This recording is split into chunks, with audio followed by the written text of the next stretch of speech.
आज से लगभग 220 करोड़ साल पहले, जहां आज राजस्थान, हरियाणा, दिल्ली और गुजरात का हिस्सा है, वहां कोई ज़मीन नहीं थी। वहां एक विशाल समंदर था, एक गहरा समंदर। ये समंदर आज के समुंदरों की तरह बिल्कुल नहीं था।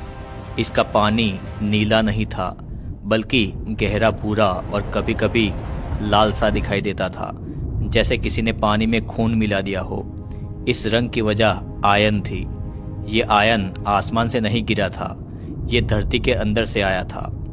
अर्थ का एटमॉस्फेयर काफ़ी भारी था, ऑक्सीजन बहुत ही कम थी। आसमान नीला नहीं बल्कि हल्का भूरा सा दिखाई देता था। सूरज की रोशनी तेज थी, पर उसमें क्लियरिटी नहीं थी। लाइट ज़्यादा होती थी, पर रंग कम थे। दुनिया बिल्कुल अलग थी, कोई पेड़ पौधे नहीं थे। एशिया और इंडिया अभी तक जुड़े हुए भी नहीं थे। आज जिसे हम अर्थ कहते हैं, वो अभी सीख रही थी कि कैसे शांत रहना है। दुनिया में उस समय सिर्फ कुछ ही बड़े पर्वत थे, और वो भी आज जैसी लंबी रेंजेस में नहीं थे, बल्कि अलग अलग जगह उभरे हुए बहुत पुराने पहाड़ थे। कोई पेड़ नहीं था, कोई जानवर नहीं था, कोई चिड़िया नहीं थी। जिंदगी सिर्फ पानी के अंदर थी, बैक्टीरिया और आल्गी के रूप में।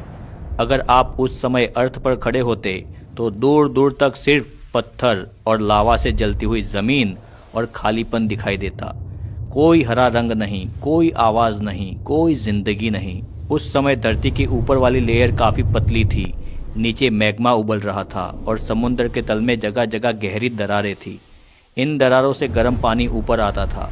ये गर्म पानी धरती के अंदर से आयन रिच मिनरल को घोलकर समुद्र में लाता था। समुद्र के नीचे जैसे धरती अपनी नसें खोलकर अपना खून पानी में मिला रही हो, वैसा सब चल रहा था। उस समय समुद्र में ऑक्सीजन लगभग ना के बराबर थी। इसीलिए ये आयन जंग नहीं बनाता था, बल्कि पानी में सीधा घुल जाता था, और इसी वजह से पानी का रंग लाल दिखाई देता था। जब सूरज की रोशनी इस पानी पर पड़ती तो पानी चमकता नहीं, सिर्फ भूरी रोशनी दिखाता। जब पानी में बैक्टीरिया और आल्गी मरते तो आयन, मिट्टी और उनके शरीर समुद्र के तल में बैठ जाते और लेयर बन जाती थी। ऐसे ही लेयर पर लेयर बनती गई। धीरे धीरे हजारों सालों में एक पतली परत बनी, और लाखों सालों में पत्थर, और करोड़ों सालों में वही पत्थर मार्बल और लाइमस्टोन जैसे रूप लेने लगे। समुद्र के तल पर जो लेयर पर लेयर जम रहा था, वो कोई बेकार की मिट्टी या नॉर्मल रेत नहीं थी। समुद्र के पानी में आयन घुला हुआ था। कैल्शियम और मैग्नीशियम जैसे एलिमेंट थे, और बैक्टीरिया के शरीर थे जो मरने के बाद नीचे बैठ जाते थे। जब ये सब चीज़ें साथ में जमती थी तो हर लेयर अपने अंदर मिनरल का एक फिक्स रिकॉर्ड बना लेती थी। पहली लेयर जमती, उसके ऊपर दूसरी, फिर तीसरी। जैसे जैसे लेयर की मोटाई बढ़ती गई, वैसे वैसे नीचे वाली लेयर पर प्रेशर बढ़ने लगी। ऊपर का हर नया जमाव नीचे के पत्थरों को और दबा देता था। इस प्रेशर की वजह से नीचे वाली लेयर धीरे धीरे सॉफ्ट से हार्ड होने लगी और मिट्टी से चट्टान में बदलने लगी। लेकिन समुद्र के नीचे का सिस्टम शांत नहीं था। उस समय आपको जैसे बताया कि धरती की ऊपर वाली लेयर काफ़ी पतली थी, और नीचे मैग्मा लगातार गर्मी और प्रेशर बना रहा था। मैग्मा सिर्फ गर्म पत्थर नहीं था, वो धरती के अंदर से आने वाली एनर्जी का सोर्स था। ये एनर्जी ऊपर की क्रस्ट को धीरे धीरे धक्का दे रही थी। इसी दौरान धरती की प्लेट्स हिली। ये हिलाव तेज भूकंप जैसा नहीं था, बल्कि बहुत स्लो और लगातार मूवमेंट थी, जो लाखों साल तक चलती रही। जब प्लेट्स हिली तो समुद्र के नीचे जो ज़मीन थी, उस पर प्रेशर बढ़ने लगा।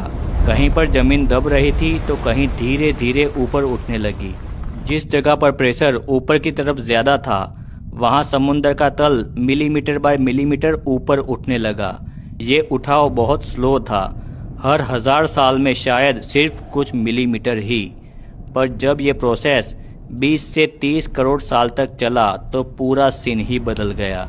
समुद्र का तल ऊपर उठता गया, पानी पीछे हटता गया, और एक दिन ऐसा आया जब पहली बार समुद्र के बीच से पत्थर बाहर निकले। शुरुआत में ये पहाड़ नहीं थे, ये बस समुद्र के बीच निकले हुए पत्थरी टुकड़े थे, जैसे कोई आइलैंड हो। इस आइलैंड पर कोई पेड़ नहीं था, कोई जानवर नहीं था, सिर्फ काले लाल पत्थर थे। पर ये आइलैंड रुके नहीं। धरती का प्रेशर अभी भी काम कर रहा था। ज़मीन और ऊपर उठती रही और धीरे धीरे ये अलग अलग आइलैंड जैसे जैसे बाहर आते गए वैसे वैसे आपस में जुड़ते गए। जब ज़मीन ऊपर उठी तो समुद्र का पानी गहरे हिस्सों की तरफ बह गया। कुछ पानी इवापोरेशन से कम हुआ तो कुछ नए समुंदरों में चला गया, तो कुछ पानी नदियों के रूप में बहने लगा। धीरे धीरे करोड़ों सालों में अरावली पर्वत समुद्र में से बाहर निकले और पूरी अरावली पर्वतमाला बनी। जब अरावली पर्वत ऊपर आ चुके थे तो समुंदर उनके दोनों तरफ रह गए और जहाँ पहाड़ खड़े होते गए वहाँ पानी के लिए कोई जगह ना बची। इसीलिए वहाँ का इलाका समुंदर से ज़मीन बन गया। अब अरावली पूरी तरह से ऊपर आ चुकी थी। वो लगभग 700 किलोमीटर लंबी थी और उनकी ऊंचाई उस समय लगभग 5 से 7 किलोमीटर के बीच रही होगी, आज के हिमालय जैसी या फिर उससे भी ऊंची। हिमालय और अरावली में फ़र्क इतना है कि हिमालय अचानक बने और अरावली बहुत धीरे धीरे। इसीलिए अरावली का बेस ज़्यादा चौड़ा है और पहाड़ ज़्यादा फैले हुए हैं। और जब अरावली पूरी तरह से बन चुकी थी तो उसके अंदर सब कुछ बंद था जो कभी समुद्र के तल पर जमा हुआ था। इसीलिए अरावली के अंदर मार्बल, लाइमस्टोन, संगमरमर, आयरन जैसे बहुत सारे मिनरल्स मिलते हैं। ये सब ऊपर से नहीं आए थे, ये समुद्र के नीचे बने और पहाड़ बनने के बाद ज़मीन के ऊपर आ गए। बस इसी वजह से अरावली इंडिया के सबसे पुराने और सबसे रिच मिनरल जोन में से एक है। और कहानी यहीं ख़त्म नहीं हुई। जब पहाड़ बने तो हवा, बारिश और नदियों का काम शुरू हुआ। नदियां अरावली से निकली और धीरे धीरे उन्हीं पहाड़ों को काटने लगी। करोड़ों साल में पहाड़ घिसते गए।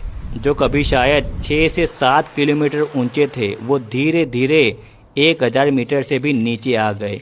इसी बीच दुनिया बदली, पेड़ आए, जंगल आए और आज जो हम अरावली देखते हैं वो उनका पुराना थका हुआ रूप है। पर उनके अंदर अब भी वही कहानी बंद है, समुंदर की, बैक्टीरिया की, मिनरल्स की और धरती के अंदर के प्रेशर की। इसीलिए अरावली सिर्फ पहाड़ी नहीं बल्कि 220 करोड़ साल पुराना रिकॉर्ड है इस बात का कि धरती कैसे बनी और कैसे बदली।